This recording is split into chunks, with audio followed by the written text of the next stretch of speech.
It's been a while since we've done an unboxing video, so I thought it was time we do one, and I think this is a good place to start. We just got this package here from Florida, and it contains Kenner Batman animated series action figures from the 90s. This is an interesting toy line for me because it was 1992-93, and I was just going into high school as a freshman. So you're at that stage where you're not supposed to play with toys anymore, but you love the television show. I didn't feel comfortable going out and buying the toys in the toy store, even though I would go and look at them. But I wanted them because I love the show so much. So instead I turned my attention to Super Nintendo and the Batman Returns video game and just kind of gave up. But as we've gotten into creating a toy archive, I've started to branch out into those areas where I was just old enough that I was getting out of toys officially, but I still found them really interesting. So I'm really looking forward to finding out what's in this box. So let's get started.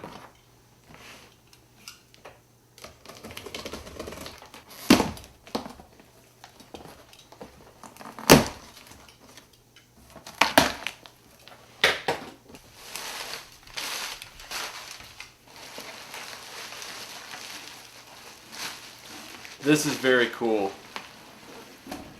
This whole collection came in the official Batman the Animated Series collector's case. Even still has the handle on it, which is pretty neat. I loved these vinyl cases when we were kids. They were simple, they did their job. There was one for every single franchise. We had the Masters of the Universe one, but it's sad that they've stopped making these because kids aren't collecting them all anymore. They're just, I guess, playing games on cell phones. Anyway, let's open this up and see what we find. Oh yeah, look at that. He even has them bagged. You can't deny how interesting the designs were on the Batman animated series. Here's Clayface, and he feels rubbery, like clay. It's pretty neat. Here we have the Man-Bat, who was the featured character or villain in the very first episode of the animated series called On Leather Wings. He comes with some kind of grappling hook system, I guess, so that you can suspend him from a high place. Pretty cool figure. Now this one is really cool. This one is worth the price of admission right here. Combat Belt Batman. Kenner got into this pattern when they started doing toys for the very first Batman movie with Michael Keaton, where they had one Batman figure and they would recolor it 100 times and package him with all sorts of useless crap. And he'd be neon yellow or burgundy. He'd have white camouflage. It was really strange. And they'd say he was Arctic Batman or he was, toxic waste Batman. It was really strange, and this kind of followed that pattern. So the annoying tradition with Kenner Batman toys is that you would end up having to look for the Kenner action figure that was actually painted up to look like the Batman character as depicted in the show or movie. And there was usually only one, and in this case it was Combat Belt Batman. Now this one I was really looking forward to, Mr. Freeze, because he is in what is arguably the greatest Batman animated series episode, Heart of Ice. He's got this cool ice launcher. It's not really a launcher, I guess it just kind of sits there, but it's this cool ice beam. He's a really good looking action figure. Crap. Here's Robin from the animated series. Nowadays what they'll do is they'll sculpt all of the capes in plastic.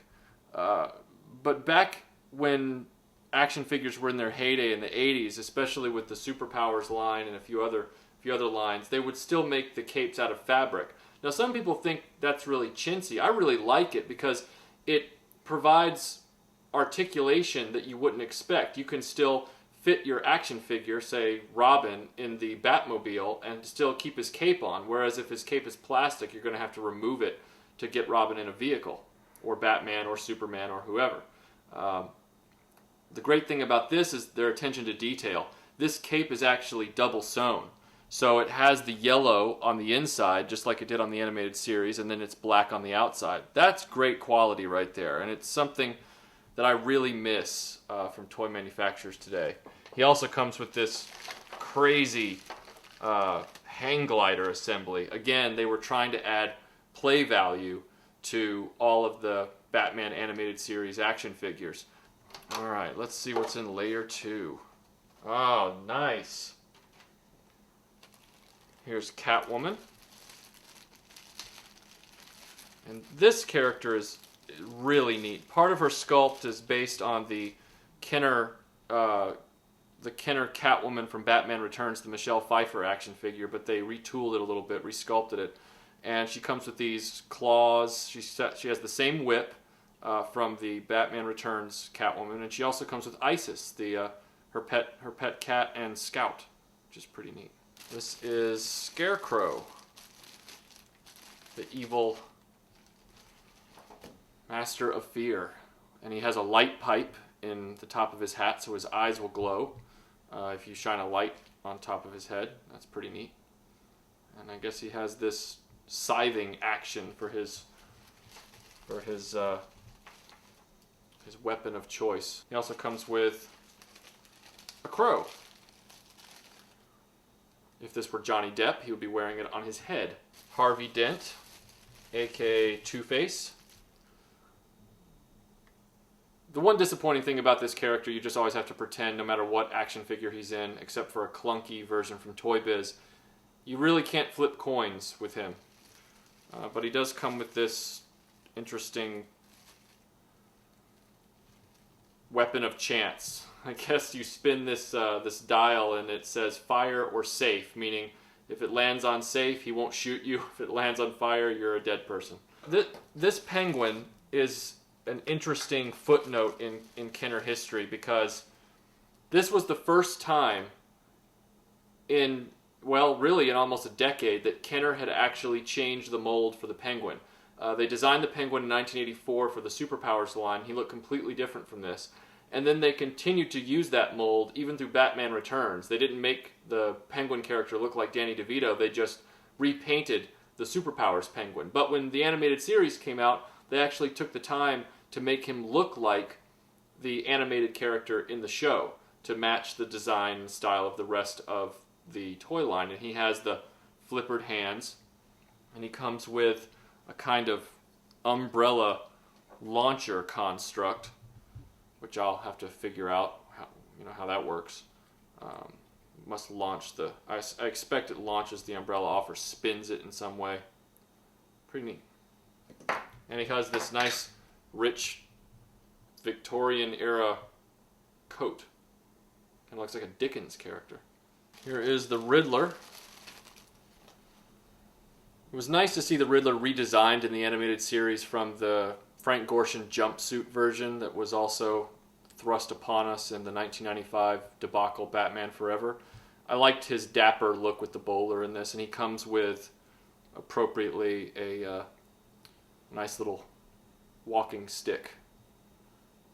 And then he comes with this large question mark launcher thing, which I'll again figure out. They were always trying to add play value to these characters, so they would add these strange accessories which really weren't part of the canon of the design. Now, this one's interesting. This is, it looks like RoboCop in a Batman armor suit, but it's actually Bruce Wayne. And so you can take all these armor pieces off. You can take all the different little sections off of him right here, and he becomes Bruce Wayne.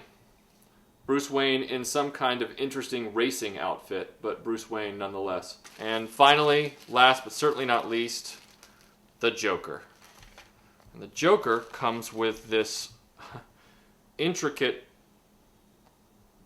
gas gun. It looks like a water squirter. They love to put water squirting features with Joker action figures because he's always spraying that gas from the flower that he wears on his lapel. And he comes with a gas mask that looks like a smile, a big grin. So when you put the gas mask on him, he still looks just as sinister as he did before. It's pretty neat. So that's all we've got in this box, but there isn't much missing here. At this point, I think it's Poison Ivy, Ra's al Ghul, and Bane and Killer Croc are some of the only ones missing from the original lineup. Now, there were some made later, much later, like Talia and the Ventriloquist with Scarface was one, the Mad Hatter. Those are some of the ones that came later. And then they had later editions of the characters' designs, because when it went into the 4th season, they changed the way they drew the characters. And so there's a later version of Batman, there's a shorter, younger Robin, there's a Nightwing, there's a Batgirl. There are some rarer figures like Commissioner Gordon, which only came in a 4-pack. But it's really cool to have most of the first run right here in this one box. And it comes with this cool official case from back then, which seems to be, to my mind, the most appropriate way to store them. So we're going to put these into the archive, and we'll have larger videos about all the different Batman toys and Batman TV shows real soon. Thanks for watching.